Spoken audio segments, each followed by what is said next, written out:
Hola Cristian, bienvenido, un placer tenerte de vuelta. ¿Cómo va todo? ¿Cómo va tu vida? Todo bien, todo bien. Un gusto volver por estos lados, Juan. ¿Todo bien vos? Bueno, ahí para la gente que no sabe, ya tuvimos un capítulo, sos el primer invitado, de hecho, que vuelvo a grabar un capítulo porque siento que sos un gran referente para muchos, para mí sobre todo, y súper contento de tenerte de vuelta. Nos hicimos bastante compañeros, bastante amigos este último tiempo y la verdad que me pone muy feliz cómo la ciberseguridad puede unir personas, ¿no? Es muy loco, es muy chiquito el mundo. No, sí, sí. Y además cómo nos unió la ciberseguridad a nosotros, tremendo.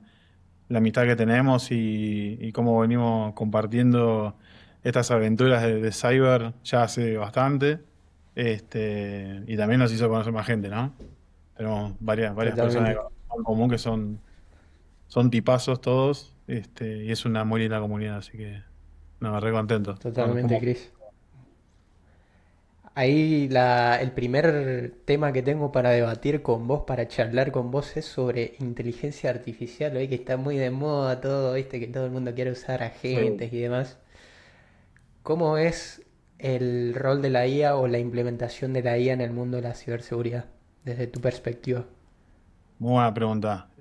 Sí, están debates ahora a full en todas las redes sociales incluso. Veo, por ejemplo, en LinkedIn que todos los días la gente está muy preocupada por el avance de la IA, que ya vamos a profundizar.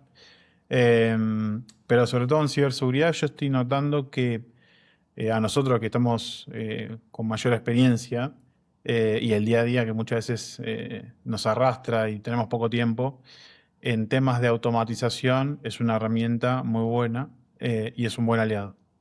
No así para los perfiles más junior que, bueno, se les está complicando bastante porque la guía, en cierta manera, eh, si vos automatizás, y como dije antes, vamos a entrar en detalle seguramente, pero si automatizás algún workflow, por ejemplo, un proceso donde un junior lo haría, ese junior ya, digamos, no llega al nivel que la guía está realizando esa tarea. Entonces por eso está ese temor, ¿no? En las redes sociales y hay mucha gente que tiene miedo, pero bueno, digamos, depende cómo uno lo ve. Nosotros que tenemos mayor experiencia, lo estamos usando como una herramienta más y la verdad que en horas hombre es verdad que se reduce bastante la carga. ¿Y cómo ves la adaptabilidad que están teniendo las empresas? ¿Crees que todas son pro IA o algunas no? No, yo trabajo o sea, ya hasta el día de hoy he trabajado con varias compañías de distintos tamaños al día de la fecha, fintech, startups, corporate, las que son enterprise, ¿no? De diferentes tamaños y diría que algunas están atrasadas con este tema, otras están animando de a poquito y otras que tienen, digamos, presupuesto para ir un poco más allá, eh, ya la están implementando y están automatizando muchos flujos donde antes la tarea llevaba muchas horas hombre, ¿no? Para poder realizarlos. Así que veo como cierto rechazo en algunos sectores y en algunos otros recién se están animando a incorporarlo. Y después, bueno, como te dije antes, las que tienen más recursos ya la están explotando en mayor medida. Yo veo como que está muy polarizado el tema, ¿no? Como que están las empresas pro IA que se van full a automatizar todo y Sí. después están las otras que no les gusta la implementación de la IA, le tienen mucho temor y dicen, no, que me llegan a filtrar algo y sufrimos todo, así que nos quedamos como estamos y bueno, vemos cómo avanzamos, pero los que se van a un extremo también pecan de confianza, ¿no? De decir, le estás confiando todos tus datos a una gente que ni las propias empresas que lo crearon saben cómo funcionan por detrás, ¿o no?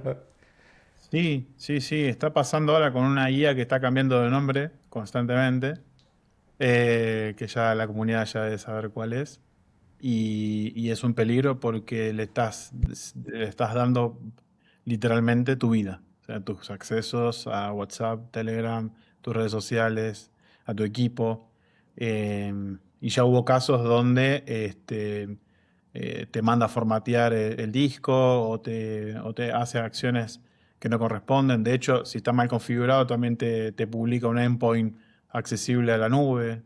Y si alguien está escaneando justamente el user agent de la gente o el puerto que está utilizando, eh, se puede explotar por ese lado. Entonces hay que tener mucho ojo con eso, con el tema de implementación.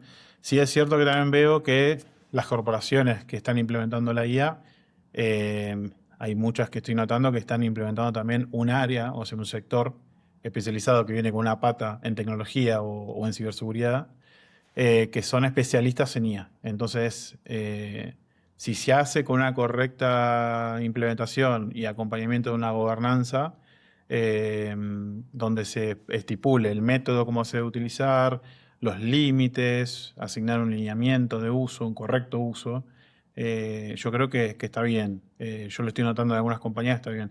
Ahora, hay otras que no. Es todo lo contrario, como el primer ejemplo del usuario final que instala y le da next, siguiente, siguiente, siguiente. La uso como venga, estándar y chao. Y eso está mal, porque muchas compañías lo están haciendo, sobre todo las startups, donde la cultura de trabajo es más libre, si se quiere, es mucho más el libertinaje, digamos, del instalo y hago lo que quiero y lo dejo. Y ahí noto yo el riesgo, ¿no? En cuanto a las corporativas, bueno, si hay un buen nivel de gobernanza, que es lo que yo estoy notando, creo que se va a poder emplear de una buena manera. Mucha gente debe pensar, che, Chris, pero ¿cómo, o Juan, cómo se logra hackear un agente? ¿Tenés algunas experiencias y que puedas compartir sin nombrar, obviamente, al cliente? Sí, sí, hubo un caso muy bueno que lo hemos conversado anteriormente, donde se integró un agente en un chatbot y bueno, haciendo pruebas para ver cómo estábamos, y esto estaba en producción. eh, digamos, hice una simulación de un cliente que había de hecho un depósito, ¿no? Que había ido a un cajero, hice el depósito y, y resulta que, bueno, que la gente había tomado todos mis datos, mi reclamo, lo validó, esto obviamente con una charla tratando de generar que en el flujo la IA caiga en mi engaño, ¿no? Esa prueba de cuando uno busca hacer pruebas de inyección, de prom injection o tratar de que, bueno, aprovecharse de las alucinaciones o los errores que pueda llegar a tener de configuración. eh, Aproveché eso, fui detectando a través de las charlas y a través de las inyecciones y me tomó mi reclamo como legítimo. Entonces ahí me dio pase a hablar con un ser humano, un operador, y bueno, resulta que pude avanzar con ese engaño, ¿no? Yo obviamente lo simulé para ver cómo estábamos a nivel de autoría y dio positivo. Entonces, después de hacer unos chequeos a nivel despliegue y demás en el pipeline donde se ejecutaba este agente, ahí nos dimos cuenta que estaba todo por default. Entonces, nada, eh, envié un método de cómo cerrar esa brecha. Pero por eso digo, fíjate qué peligroso, ¿no? Porque se puede haber escalado por otros lados también. O sea que el problema ahí estuvo en que la gente que usaba las personas que usaban el agente confiaron ciegamente en lo que les dio la gente, el chatbot, Sí, y dijeron, bueno, esto es un caso real porque me lo está diciendo la IA, entonces se supone que está todo ok, voy a sí. confiar y voy a proceder. Y desde el lado del equipo que implementó esta IA, faltó esto que hablábamos recién, ¿no? Ese chequeo de Ese chequeo. seguridad, ese chequeo de gobernanza. Sí, sí, sí, faltaron aplicar esos filtros. Hay que tener mucho cuidado con esto. Entonces yo ahí veo como que la IA lo podemos ver como... hoy había escuchado un podcast que me recomendaste vos que hablaban del tema. Hoy justo lo terminé de escuchar. Y en un momento hablaba de un martillo, usando un ejemplo, ¿no? Que con un martillo puedes construir o puedes romper. Puedes hacer daño o construir algo bueno. Y es el mejor ejemplo. Si no se utiliza la IA con una correcta gobernanza, monitoreándola, aplicando los filtros que se deben aplicar, sí, ahí el riesgo puede ser mayor, claramente. Y ahí está la cuestión del tema, ¿no? O sea, si te pones a pensar, la historia del ser humano como tal siempre se repite, guerra tras guerra tras guerra. Y ¿qué nos queda a la raza humana? O sea, ¿podemos confiar realmente en las personas que controlan todo el mundo, qué sé yo, Elon Musk, por así decirlo? Pero más allá de eso, siempre hay personas malas que quieren destruir cosas, destruir organizaciones. eh, y esas personas, si llegan a tener acceso a esta herramienta, a estas herramientas, ¿no? A estas IAs, ¿qué puede llegar a pasar? Pueden crear armas biológicas, quizás, otro COVID. ¿Qué tema, no? Crear un arma biológica, un nuevo virus, una nueva pandemia, que se expanda unilateralmente por distintos centros de armas nucleares, donde se desarrollan armas nucleares. Y sí, es todo un tema. Yo creo que es como cuando se debatía sobre Internet. Cuando en los 80, en los 90 hubo el boom de Internet y de las .com, se decía, ¿no? Que qué va a pasar con esto, que le quita trabajo a gente, a otros, o se usa de buena o mala manera, que hasta el día de hoy se sigue debatiendo eso, ¿eh? Lo de Internet, o sea, Sí. cómo lo estamos utilizando las personas, los seres humanos. ¿Es una herramienta de doble filo o en realidad el filo lo da el ser humano? Yo creo que también hay mucho temor y el temor para mí viene en base. Hay una frase muy buena que en el mundo del Zen, sobre todo la aprendí hace mucho tiempo en ese tipo de lecturas, que decía que uno tiene miedo por la ignorancia, pero no la ignorancia típica digamos, del típico ignorante que cree saberlo, sino al contrario, del no saber. Cuando uno no sabe, que no tiene la información, es cuanto más temor existe, ¿no? En la persona. Nos ponemos filósofos porque justamente estamos hablando de la ética. Y una parte de la ética muestra, por ejemplo, te voy a dar un ejemplo, un escenario. Y esto lo planteó Immanuel Kant, pero vamos a traerlo a la modernidad. Por ejemplo, si yo veo en una mesa una billetera llena de billetes, la gran pregunta es, ¿vos la tomás y te la llevás o la dejás? ¿No? Ahora, te voy a hacer la segunda pregunta. La misma billetera en la misma mesa, pero con una cámara de seguridad que te está mirando. ¿No la tomás la billetera porque te están vigilando o porque realmente está mal a tomar algo que no te corresponde? Ese es el debate de la ética. Yo creo que en la guía pasa lo mismo. O sea, ¿de qué manera vamos a usar la guía? ¿Para descubrir la cura del cáncer o para hacer daño y lo que decías vos? Que se venga, digamos, una lluvia de ataques, porque dicen eso, ¿no? Que la próxima guerra mundial va a ser a nivel Mm. cibernético, supuestamente. ¿Conoces el término convergencia instrumental? Lo escuché, lo escuché, pero no soy Me un lo, experto. me lo enseñó Agus ayer cuando estaba Mirá, tomando clases de inglés y quedé re loco porque me explicaba que, por ejemplo, si a la IA vos le das la posibilidad de que su único objetivo en la vida sea construir un teléfono, y para construir un teléfono necesite metal, ¿sí? Pero la única forma de conseguir metal para la IA es a través del ser humano y aniquilando su existencia, por ejemplo, porque no, el ser humano se consume todo el metal del planeta. claro. Entonces, la IA tiene un solo objetivo, construir teléfono, y va a hacer lo que sea necesario para lograrlo. Y Estamos ahí, muy locos. puf, se te revienta la cabeza decir, la puta madre, estamos creando a Terminator, a Sí, Skynet. acá hay- Em, pero bueno, falta todavía unos años para eso. Yo, como mencionaba en un podcast anterior, o no sé cuándo va a salir el podcast con Lucho, que también charlábamos al respecto. Yo le da 20 años, le doy 20 años a la humanidad o al nacimiento de algo muy alienígena que se va a ir de las manos porque no lo van a poder controlar. Pero bueno, hay que hacer lo que está a nuestro alcance mientras tanto y disfrutar el camino, disfrutar Claro, el proceso mientras tanto. totalmente. Pero bueno, tampoco hay que ser pesimista, ¿no? Hay que ver el lado bueno a las cosas y bueno, mi postura es eso. O sea, quizás otros tengan otra postura. ¿Vos qué pensás al respecto? Yo creo que hay que ver las bases en las que se construyen, es lo que decías vos. O sea, aquí no voy a hablar ni de regiones, ni de ideas políticas, ni nada, para no entrar en ese conflicto, pero como decías vos, ¿qué pasa si construyo una máquina o una IA y no tiene ensambladas las tres leyes de la robótica, ¿no? Que una es, por ejemplo, la primera ley, como todos sabemos, es que el robot no hará daño a un ser humano, ¿no? Como una primera ley. Después la segunda ley decía como que el robot debe obedecer las órdenes dadas por ese ser humano. Y la tercera y última es que esta IA o este robot debe proteger su propia existencia, pero no puede pasar por su conflicto, no puede ser mayor que la del ser humano. O sea, la importancia tiene que ser la del ser humano primero. Ahora, si se construye con esas bases, digamos, uno se queda tranquilo. Pero como decías vos, si se lo construye otro que no piense igual, ¿hacia dónde vamos? O si se lo construye una propia IA.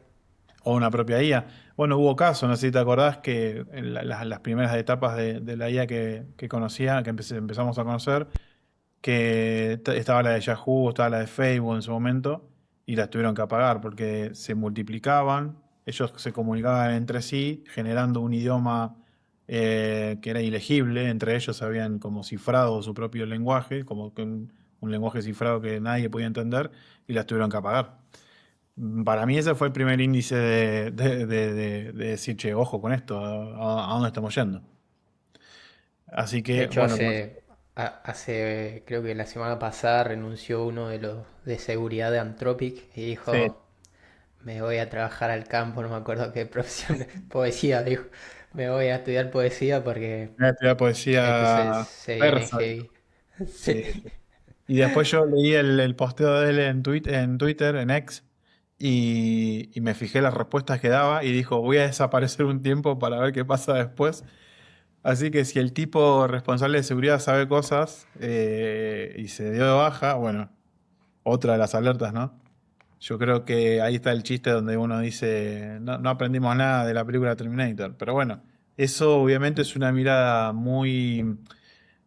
Hay que verlo, cómo lo vamos a ver, si lo estamos viendo como una mirada muy simplista o muy exagerada o muy optimista o no. Entonces, bueno, hay que ir viendo cómo se da en los próximos años. Yo lo que estoy notando ahora es que a la gente que tiene mayor experiencia está siendo beneficiada, ya te digo, o sea, cortás horas, automatizás laburo, procesos y la gente que está empezando a tener un cambio en la carrera la está pasando mal porque no le está encontrando la vuelta y para llegar a cumplir un puesto de trabajo tenés que superar esa vara, que ahora la tiene la IA.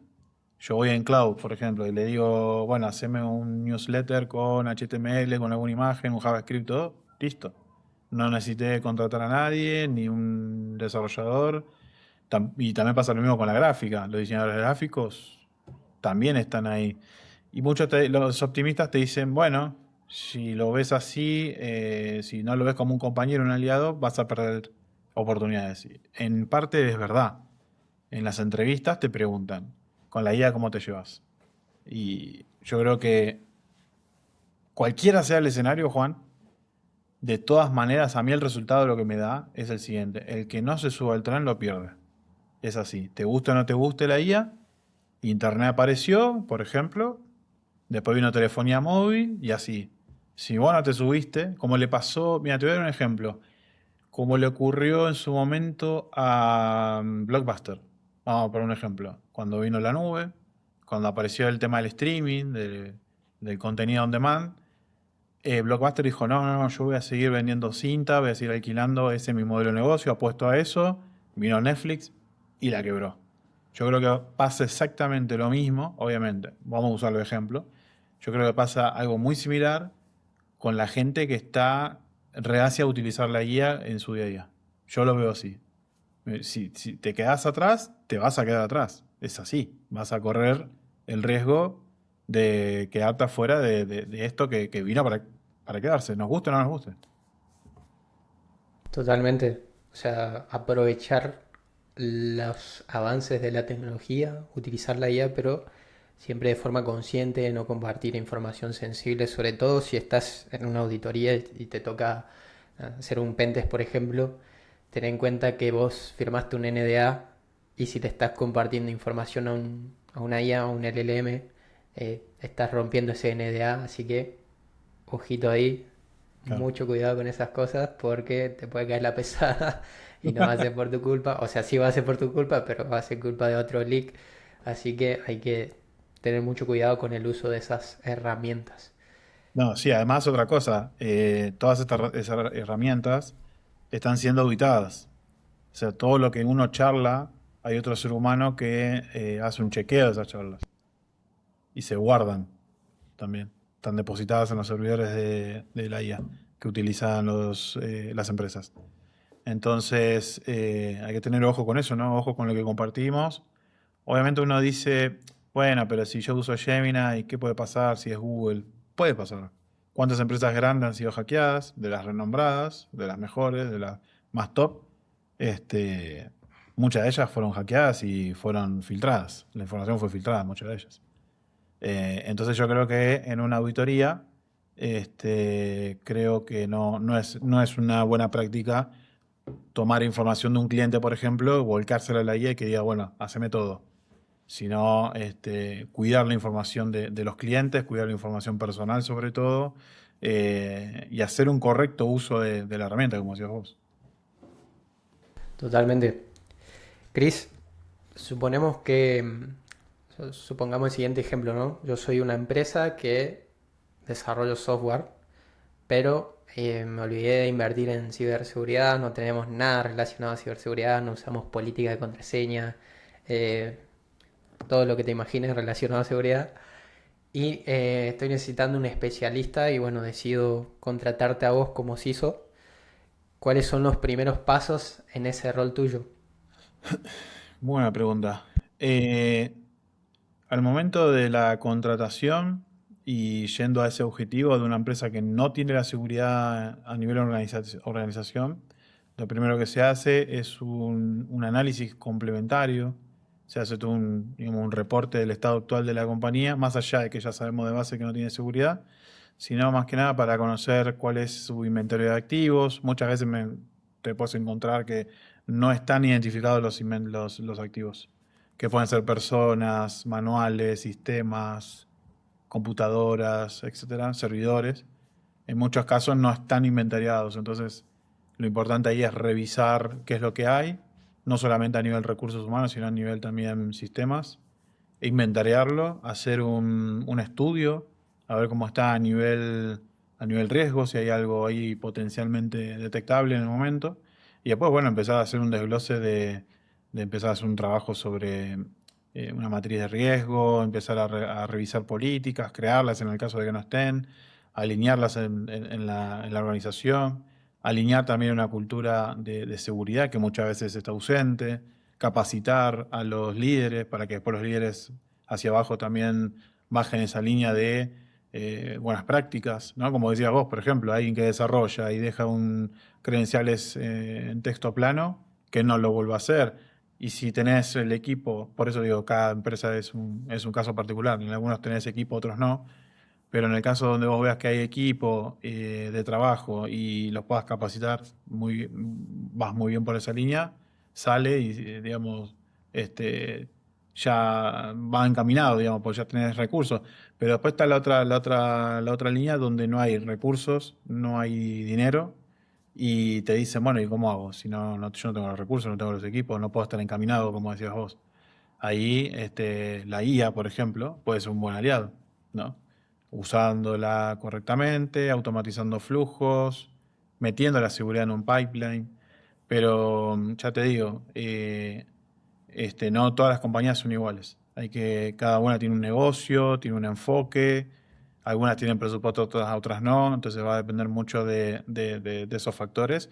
Y después finalmente ya uno da un reporte donde se le da alineamiento digamos, a los líderes para decirle al cliente, bueno, hay que ir por esta línea, hay que aplicar estas recomendaciones en base a, bueno, como en seguridad, ¿no? Como solemos hablar de criticidades y severidades, ¿no? ¿Qué es lo urgente, qué es lo no urgente, qué se puede postergar, qué no?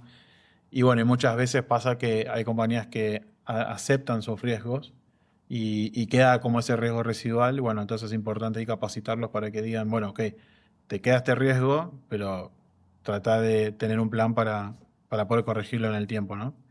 Y bueno, nada, eso, es un mundo, digamos, el tema de la seguridad, por eso a mí me apasiona mucho, porque no es lo mismo para todas las empresas, aunque parezca que sí, que la ciberseguridad se puede aplicar igual en todas, cada uno tiene un contexto diferente. Ya desde el punto de vista del negocio, tienes un enfoque diferente. Por ejemplo, a vos te debe pasar con las vulnerabilidades, por ejemplo, ¿no? Y ahí ya te pregunto. Si vos estás auditando una aplicación de un negocio, que su negocio justamente es, por ejemplo, eh, tiene que ver con finanzas, pero encontrás vulnerabilidades que te dice, por ejemplo, el reporte te aparece como alta, pero en realidad no le pega al mundo de finanzas. Por ahí la vulnerabilidad no termina siendo, en base a tu análisis, no termina siendo tan severa, ¿no? Entonces yo creo que eso te debe ocurrir a vos también cuando haces las auditorías. Depende mucho del negocio también. Claro, ahí entran en juego lo que son las certificaciones también. O sea, cuando hablamos de certificaciones son las certificaciones de calidad en seguridad. Por ejemplo, en lo que Claro. son los electrodomésticos vienen las normas IRAM, ¿no? Si se ponen a ver una Sí. heladera, están las normas IRAM que certifican en calidad que esto funciona todo ok y está apto para el mercado. Lo Claro. mismo pasa en nuestro mundo, en el tema de ciberseguridad. ¿Cómo verificamos que una empresa tenga o que sea segura, que cumpla con ciertos requisitos, ciertos estándares de ciberseguridad? Entran las normas ISO, creo que están las normas IPA, corregime si me equivoco, pero creo que Va. esas son de Europa, ¿no? Tenés IPA, tenés la de Estados Unidos, la de Europa GDPR, tenés PCI, que es la de tarjeta de crédito, Sí, tenés SOX, que tiene que ver con finanzas y bolsas, de todo lo que es el mercado de Wall Street, todo lo que es bolsa del mercado financiero. Y tenés diferente, tenés también incluso en Estados Unidos hay una muy fuerte que es la de IPA, después tenés todo lo que es lo de salud, son fuertes, hay son, varias. digamos, uno no cumple, te sacan hasta un 10% de la ganancia anual de la empresa. Hay varios, sí. De hecho, ustedes se van a preguntar, bueno, está bien, pago la multa, pero esa certificación también hace que vos puedas cerrar contratos con otras empresas, que si vos querés cerrar un contrato con Walmart, Walmart nos va a cerrar un contrato con cualquiera, va a decir, a ver, Total. mostrame tu norma ISO, a ver si cumplís con los estándares. Si no, si te hackean a vos, pueden entrar por vos y me hackean a mí también, entonces ahí entran en juego las certificaciones y se van a preguntar, bueno, ¿y de dónde salen los pentes? O sea, por lo general cuando sos junior, cuando recién estás arrancando en ciberseguridad, vos decís, bueno, las empresas hacen pentes para evitar que los hackeen o para, no sé, porque les hackearon y quieren ver si tienen huecos todavía. Pero por lo general buscan certificarse en seguridad. Y en esa certificación es como un checklist gigante, ¿sí? Y justo en uno de esos checklists entra el pentest. Entonces, para cumplir con ISO necesitas hacer un Claro, pentest. exacto.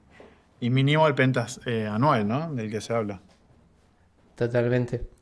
Chris, y vos como rol de CISO, que ya tuviste varias experiencias, me imagino que, o sea, vos entras a una empresa y bueno, tenés que hacer un pentest. No tienen un equipo de pentest ahí interno, o de hecho tienen que contratar un externo. Sí. ¿Cuál crees que son los, o en qué crees que están fallando las empresas que ofrecen servicios de ciberseguridad relacionados a pentest? Por Mirá, ahí puedes decir, no, este proveedor es muy malo, pero ¿por sí. qué? Voy a arrancar por el final de un servicio de pentest. Por el final que es el reporte. Los reportes son muy malos. Muy malos. Hay mucha queja en la industria de tecnología de que cuando se hace un pentest te dejan tirado con un PDF eterno, que no se entiende absolutamente nada. Y yo mismo he visto, sin mentirte, y vos lo habrás visto también muchas veces, PDF de 300 páginas. 300 páginas de un PDF donde no se entiende nada, donde está supuestamente la POC. Por ejemplo, viste los registros que te deja un JSON, por ejemplo, que son larguísimos, corchetes por todos lados, punto y coma, eh, que eso un cliente, ¿cómo lo va a interpretar? Eh, o mezclando informe técnico ejecutivo todo en uno, y no se entiende tampoco el contexto.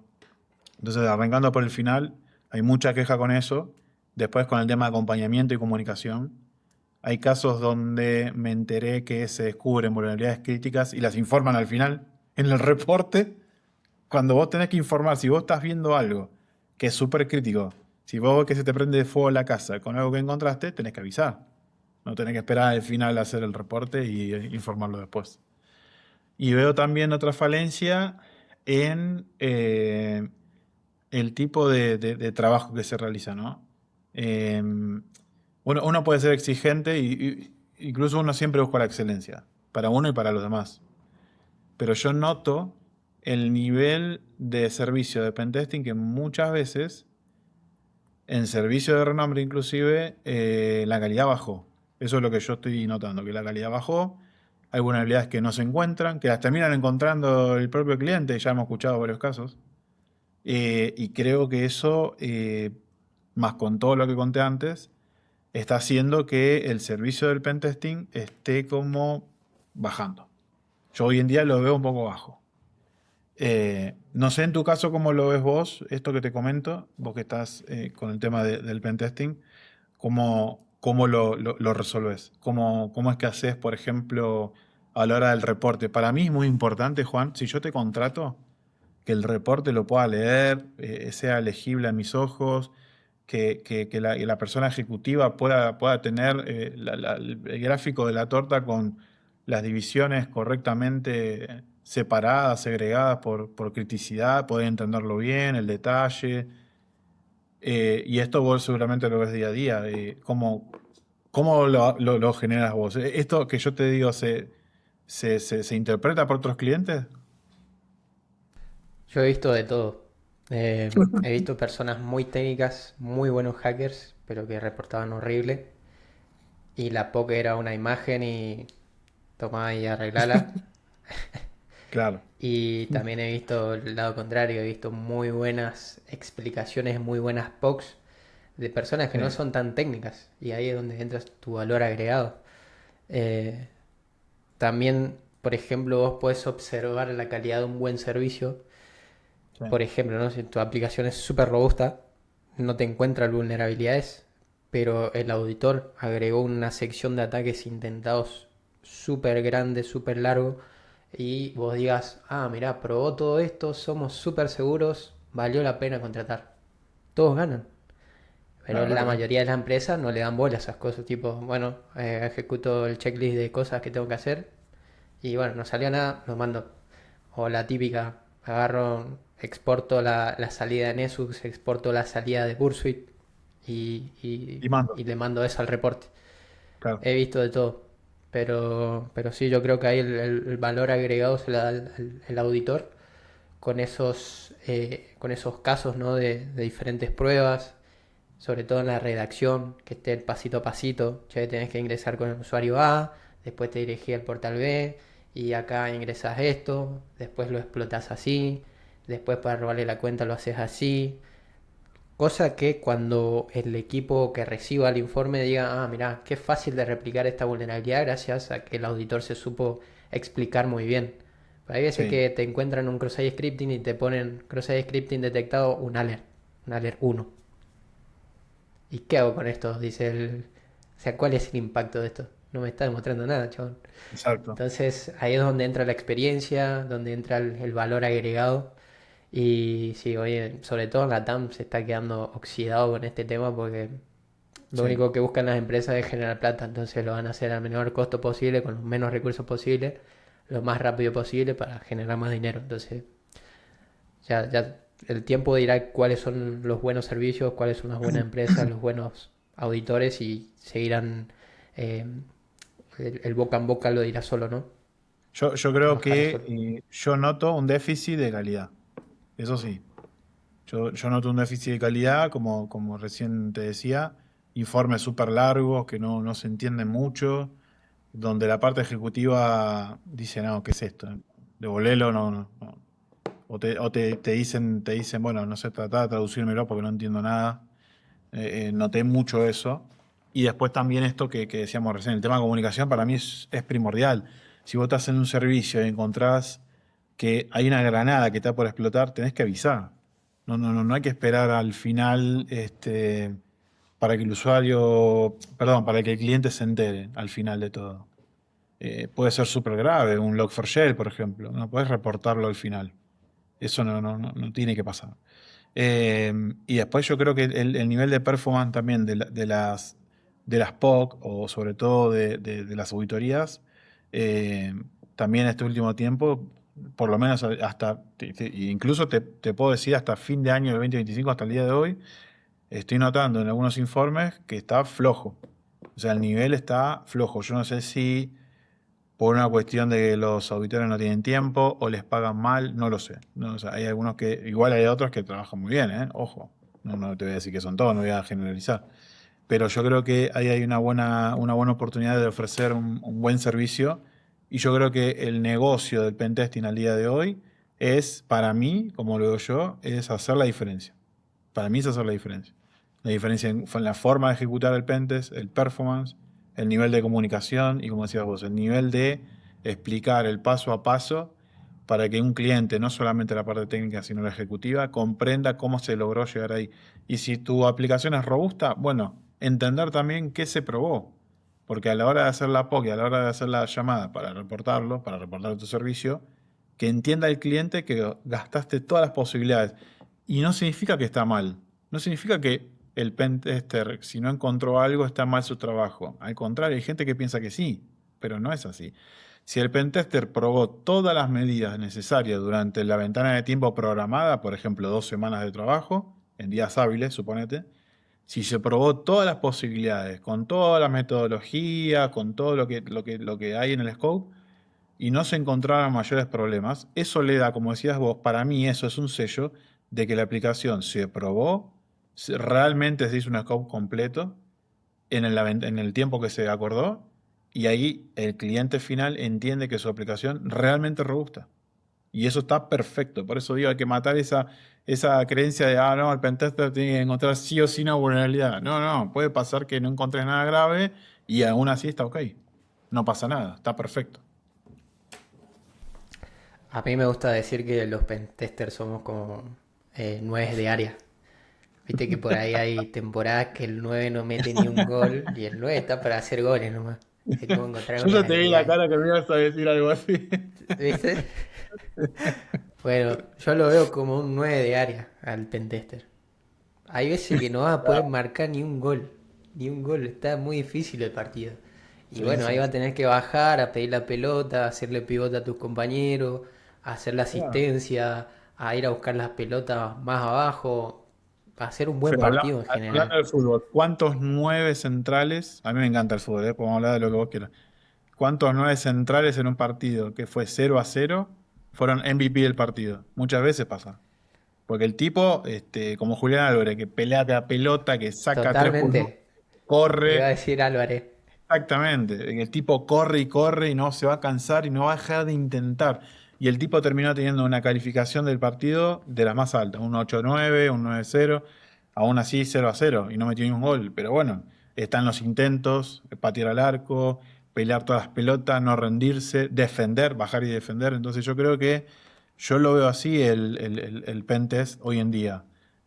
Yo sí, antes, obviamente a mí me pasaba, cuando yo estaba en ofensiva, decía cuando trabajaba en seguridad ofensiva, y no tenía ninguna vulnerabilidad grave, decía, no, no, no, estoy haciendo mal mi trabajo. Pero eso fue una mala creencia. No está mal.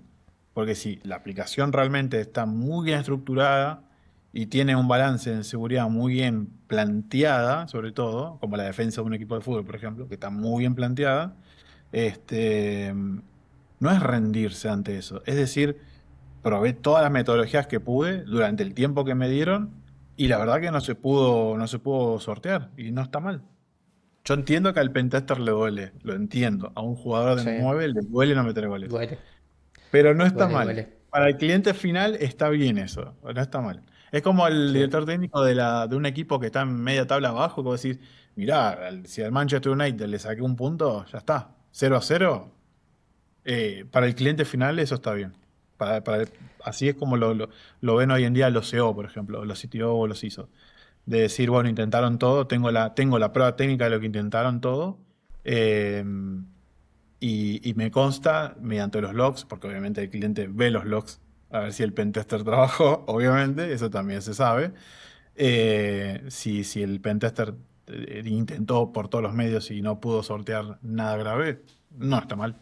Está perfecto. ¿Sabes qué? Hace 8 o 9 meses por ahí me tocó una primera auditoría para una empresa como freelance. Era la primera auditoría. Y me tocó una aplicación muy chica y muy difícil de sacarle cosas. Era literal como un chatbot. Pero no tenía nada para probar. Y dije, acá no va a salir nada. Tenía dos vulnerabilidades de headers bajas y encontré la posibilidad de inyectar un iframe. No podía escribir otras cosas más que un iframe y logré escalarlo a un click hijacking a través de ese iframe y los clientes quedaron súper chochos, tipo dijeron, wow, qué creatividad. Y fíjate cómo en lugar de, no sé, poner un HTML injection, lográs simular un click hijacking metiendo en un iframe el login de la página esa y le demostré, mira, cuando yo meto este iframe, en realidad te estás cargando el login de mi página y cuando vos ingresás ahí, estás metiendo tus credenciales en mi servidor. Entonces le mostré ese impacto. En realidad era un impacto medio, pero le mostré esa poca y quedaron enamorados. Entonces Sí. está mucho en la creatividad también el valor agregado que le das al servicio, porque tranquilamente le podía poner HTML injection, mira, puede meter un iframe, listo, y no le mostras nada al Sí, cliente. Pero fíjate sí, cómo de sí. la creatividad llevas a que el cliente quede encantado con tu servicio. No quiero romantizar esto, ¿eh? Pero sigue siendo un arte, ¿o no? La manera en Es que un uno arte. lo plantea, uno lo dibuja, lo intenta. Y ahí te hago Lo otra pensé como pregunta. 3 días a esa vulnerabilidad. ¿Cómo Como mierda la 3 días, escalo, bro? 3 días 3 días dibujando. estuve ahí. Te dibujando a ver si no, pero esto no me deja. No, no, no. Tuve bastante tiempo, pero ¿No te valió la pasa, pena. no te pasa que a mí me sucede muchas veces, ¿eh? Que te vas a dormir y tu cerebro sigue intentando? Sigue. Sí, sí, sí. Sobre todo en pentes que están muy duros. O en las certificaciones, viste que estás todo el día estudiando, estudiando, estudiando. Te da a dormir y seguir viendo las fórmulas Ve ahí la en tu consola cabeza. abierta en el cerebro, es Sí. terrible. Sí, sí, Sí, sí. bueno, anoche, ahora tengo que rendir otra certificación, anoche no podía dormir porque estaba ahí maquinando. Ahí la consola tirando del Así cerebro. que pasa, Ahora- pasa mucho, pasa mucho. Sí, sí, pasa mucho. Y te quería hacer otra pregunta volviendo atrás. Me voy a poner en modo entrevista. ¿No te da miedo a vos la IA? Y además esto, ¿no? En el mundo de la ofensiva, digo yo, ¿no? Porque si bien hoy se puede automatizar de todo, la parte del pentest no queda afuera. Para mí está polarizada esta situación y vos me lo vas a decirme vos en carne propia cómo lo ves, cómo lo sentís. Pero la IA no tiene esta creatividad humana, como decías vos recién, de un iframe, pelearla, la pienso, lo siento, voy probando por acá. Creo que la IA no sé si puede llegar en un momento a lograr eso, pero vamos a hablar hoy en la actualidad y no adelantarnos hoy, en febrero de 2026. ¿Cómo te sentís vos frente a eso? ¿Lo ves como un enemigo? ¿Lo ves como una herramienta más? No quiero quedar en ese cliché de, es una herramienta más, sino que ver esto, ¿no? El arte del pentest versus la automatización de una IA. Yo creo que hoy en día todavía la IA no nos puede reemplazar completamente en lo que es Pentes. El tema va a estar en un futuro, sobre todo para los juniors, porque van a tener como que su ignorancia va a ser tan elevada, porque ellos nacieron ya con la IA al lado, no es como nosotros que teníamos que rebuscarnos un poco más para estudiar y demás. Podemos, nosotros ya que tenemos más experiencia, sabemos cómo funcionan las cosas por detrás, pero imagínate un pibe que está empezando a estudiar ahora, que lo único que hace es le pregunta a la IA, che, dame un exploit para esto, y cómo funciona, no tiene ni idea, y quiere ir más rápido, porque vivimos en un mundo dopamínico. Sí, sí, sí. Entonces el nivel de ignorancia va exponencialmente a medida que más aumenta la tecnología. Entonces siento que ellos la van a tener más difícil que nosotros. Nosotros ya, como ya pasamos toda esa etapa, ya sabemos un poco cómo funcionan las cosas por detrás. Van a venir cosas nuevas, obviamente, pero ya vamos a poder asumir otro rol, quizás de acompañamiento junto con un agente para pentestear. Y siento que a eso van a atender todas las empresas, ¿no? A ofrecer servicios de agentes, que full hackeando, y servicios de agentes con un profesional. Entonces ahí va a ser un mix, siento yo. Pero bueno, todavía siento que solamente algunas empresas pueden darse ese gusto y sale caro y también tienen que entrenar sus propias guías y demás. Pero ya lo estamos viendo, ¿no? Ya vi dos empresas que ya lo empiezan a implementar full agentes. Pero yo como tal no tengo miedo. Siento que a medida que va avanzando mi carrera se van a abrir otras posibilidades, quizás no voy a hackear toda mi vida, seguramente no. Pero también me da un poco de lástima por eso, ¿no? Porque le estamos quitando toda la parte linda a la vida. Estamos Claro. automatizando todo y bueno, ¿qué va a hacer de nosotros en un futuro? Si está todo automatizado, todo trabaja en las IA, no vamos a necesitar ni trabajar. Entonces, Claro. ¿Y después? ¿De qué y vamos a después, vivir? sueldo universal, como dijo Elon. Claro. Pero no, yo lo veo así, va a ser un enfoque híbrido, por lo menos por los primeros años.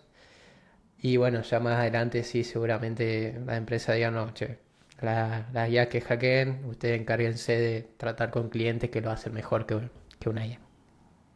¿Y vos pensás que la IA va a tener la potencia? Porque bueno, una cosa es romantizar algo, hablar de arte y ese tipo de cosas en un Pinterest, que me parece muy lindo todo, pero ¿vos pensás que eso puede interpretar la IA a futuro? De decir, la IA puede lograr ese nivel de Juanca, de pelearla, buscar ese iframe, ser creativo, porque la IA en síntesis es un algoritmo matemático. ¿Crees que puede lograr la IA hacer eso a nivel ofensivo? Yo creo que sí, porque a medida que va pasando el tiempo los modelos van a ir siendo mejores y van a tener mejores entrenamientos. De hecho, por ejemplo, plataformas como HackerOne creo que ya la están utilizando para crear sus propios agentes. TryHackMe también tuvo ahí un poco de debate en las redes. Entonces, todas las empresas que están haciendo training de ciberseguridad están diciendo, che, ¿por qué no agarro todo lo que me dan los usuarios y yo entreno mis agentes y bueno, ofrezco Claro. servicios de ciberseguridad? Pero sí, yo creo que a medida que pase el tiempo los agentes van a ser mejores. Pero siempre va a estar la parte que los clientes, los old school, digamos, no van a querer agentes, van a querer un humano. Entonces va a haber un enfoque híbrido, siento yo, por parte de las empresas. Y bueno, o te adaptás o te quedas en el tiempo, va a ser así, lamentablemente. Sí.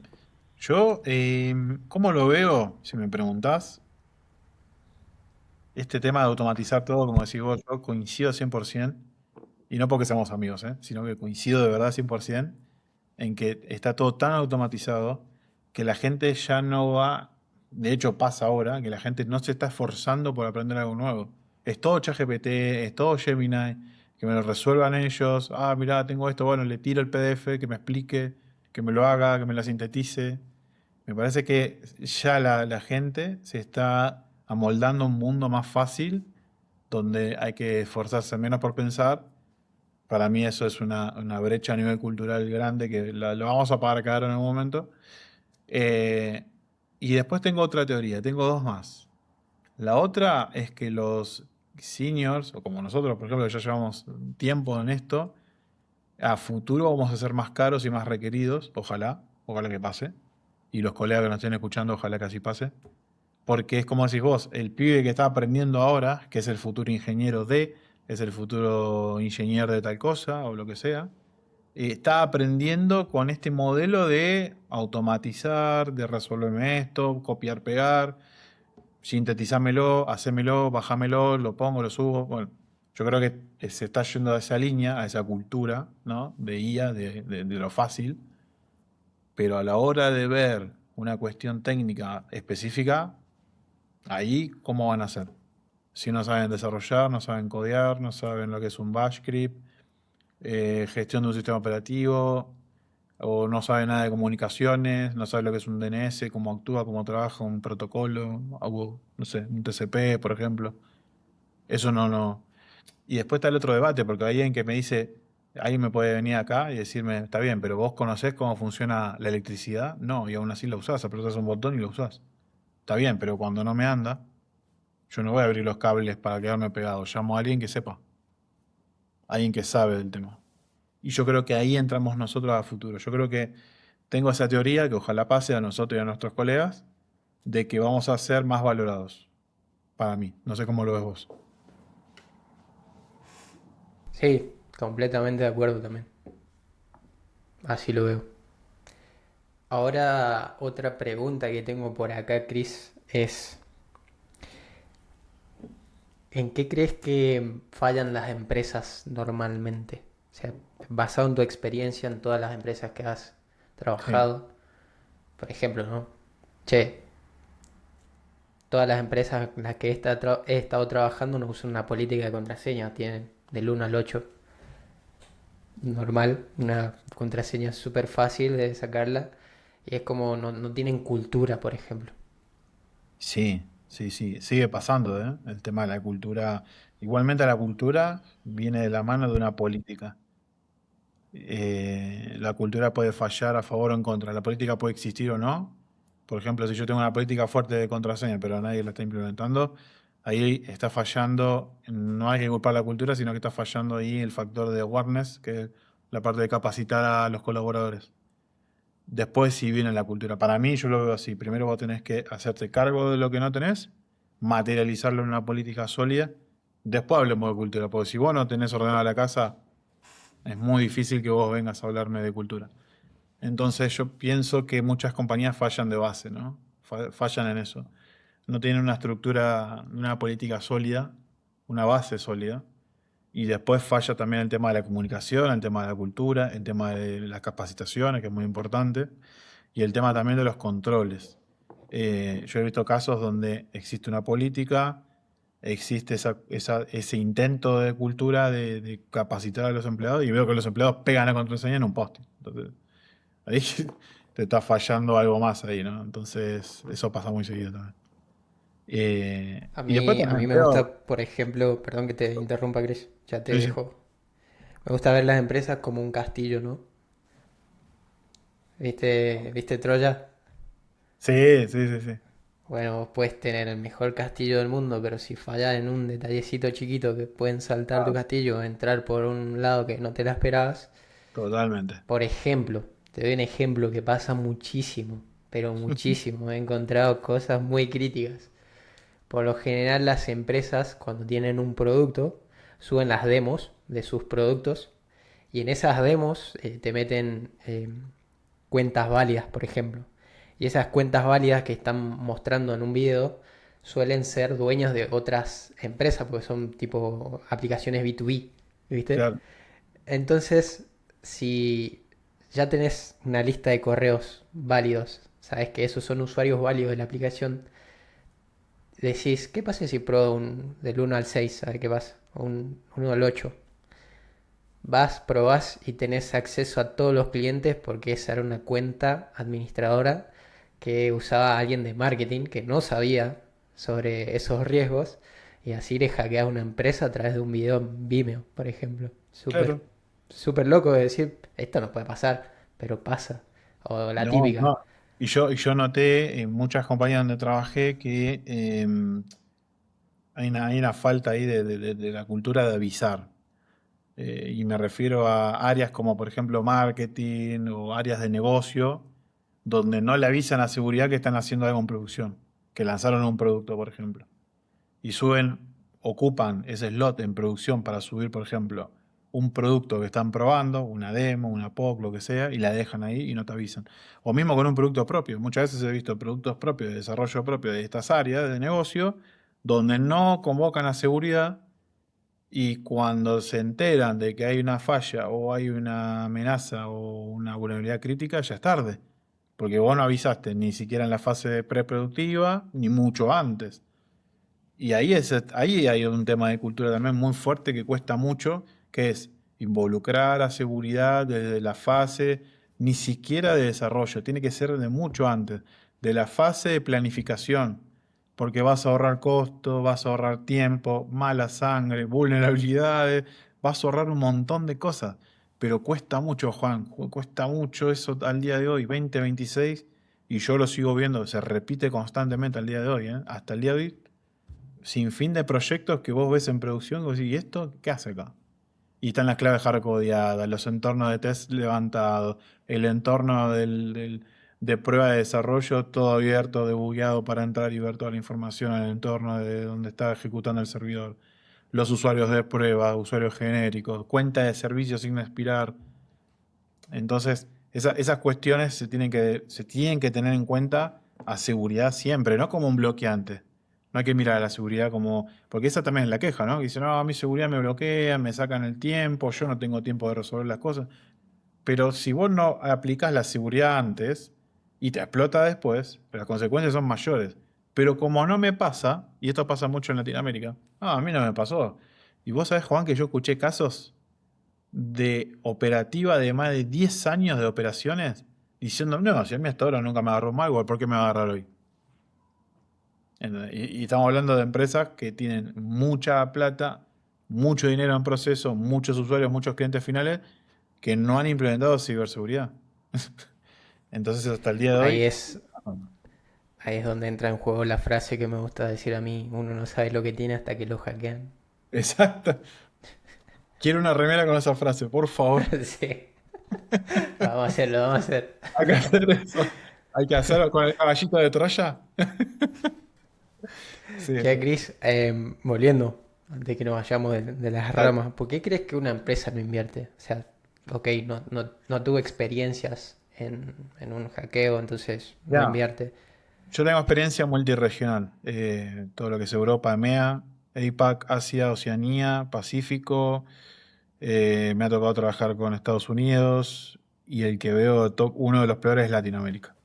Latinoamérica le cuesta, pero horrores.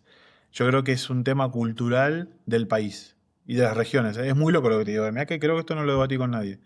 No sé cómo lo ves vos. Para mí es un tema cultural de regiones. Es regional. Argentina, por ejemplo, al igual que Uruguay y otros países vecinos, son regiones de gente con demasiada confianza. Hay mucha confianza de no me va a pasar, no me va a pasar, a mí no, a mí no, a mí no. Yo creo que esa confianza excesiva llega un momento que no se justifica el gasto a la ciberseguridad, porque la confianza les gana. Yo creo que el factor de la confianza es tan excesiva que dicen, no, o sea, a mí no me pasó. Yo de hecho, participé en comités de tipos que eran número uno o dos de la compañía y dicen, no, si a mí hasta ahora no me pasó, ¿por qué me va a pasar? Yo en 10 años no me pasó nada. ¿Por qué tengo que gastar plata en CrowdStrike, por ejemplo? ¿Por qué? Si no me pasó nada. ¿Pero te puede pasar? No, bueno, pero hasta que me pase. Yo creo que esa cultura es fatal. En Latinoamérica, sobre todo, es fatal. Porque eso es lo que hace que no inviertan las empresas en ciberseguridad. Es mi forma Y de verlo, también ¿no? es algo humano, ¿no? Es como algo generalizado que tenemos la confianza excesiva de los demás. Vos cuando te subís a un taxi o a un auto de alguien que no conoces, no le preguntás, che, ¿sabés manejar? Vos te No, subís y, y te vas. y otra parte de la cultura también es que el pasajero no se pone el cinto. No se También pone el cinto. Y te en vas a un Europa, colectivo y claro, y en Europa, por ejemplo, el Uber no arranca si no te pones el cinto. Es un tema cultural. mirá, no sabía eso. El conductor te dice, por favor, el cinto. Por favor, el cinto. Te lo repite. Entonces yo creo que en Argentina, ¿cuánta gente ves andando en moto sin casco, sin cinturón de seguridad, hablando con el celular en la calle, cruzando mal? Yo creo que esa cultura del exceso de seguridad en sí mismo hace que seamos inseguros. Mirá qué frase que salió, ¿no? El exceso de seguridad en sí mismo hace que seamos inseguros. Muy buena, titular. Si una empresa está escuchando, si un dueño de una empresa, de una startup o dueño de un equipo, está escuchando este podcast, Chris, y quiere empezar a mejorar su seguridad, ¿por dónde debería empezar primero? Yo creo que tendría que contratar a consultores que están preparados, que están capacitados, certificados, para que tenga esa confianza, porque bueno, la seguridad es sinónimo de confianza.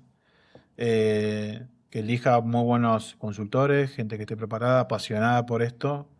Y para empezar, yo creo que no viene mal un assessment para arrancar. Un assessment, por lo menos gastar unos dólares en entender dónde estás.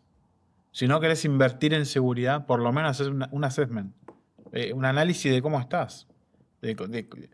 Por lo menos no para entrar en pánico, sino para entender dónde estás parado. O sea, dónde está el caballo de Troya. Está en mi puerta, está a punto de entrar, está adentro, ya explotó y yo no me di cuenta. Yo creo que ese es el puntapié inicial. Después vemos cómo se dice. Después vemos si hace falta gastar más, gastar menos, si hace falta un producto, una licencia o más gente. Pero por lo menos yo recomendaría eso. Si no te gusta mucho el tema de seguridad, por lo menos dale una oportunidad a tu negocio y a tu estructura, a tu organización, a entender dónde estás. Y recuerden, uno no sabe lo que tiene hasta que lo hackean. Exacto. Chris, Totalmente. Chris, llevamos una hora, la verdad que se pasó volando.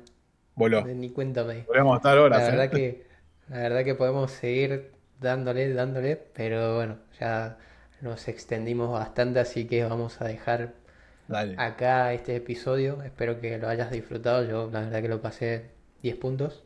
Me encanta, me encantó. Como siempre, para mí es un placer. Me falta un cafecito acá y te diría estoy para 2 horas más. Pero Estás para un vivo, ¿no? el tiempo solo también y la gente también tiene su tiempo, así que espero que hayan disfrutado, sobre todo vos también. Gracias por invitarme. Y nada, ansioso de seguir viendo tu contenido también en tu canal. Espero que este año te vaya súper, súper bien. Muchas gracias, Chris. Vamos a dejar el LinkedIn de Chris o las redes que él me pase. Vamos a ver cuáles me pasa si me quiere ¿Cuál de pasar. todas? Así las empresas se contactan con Chris o a cualquier persona. Chris, muchas gracias por tu tiempo. Muchas gracias. Y nos Un estamos fuerte viendo abrazo. la Nos próxima. estamos viendo. Chao, chao. Abrazo.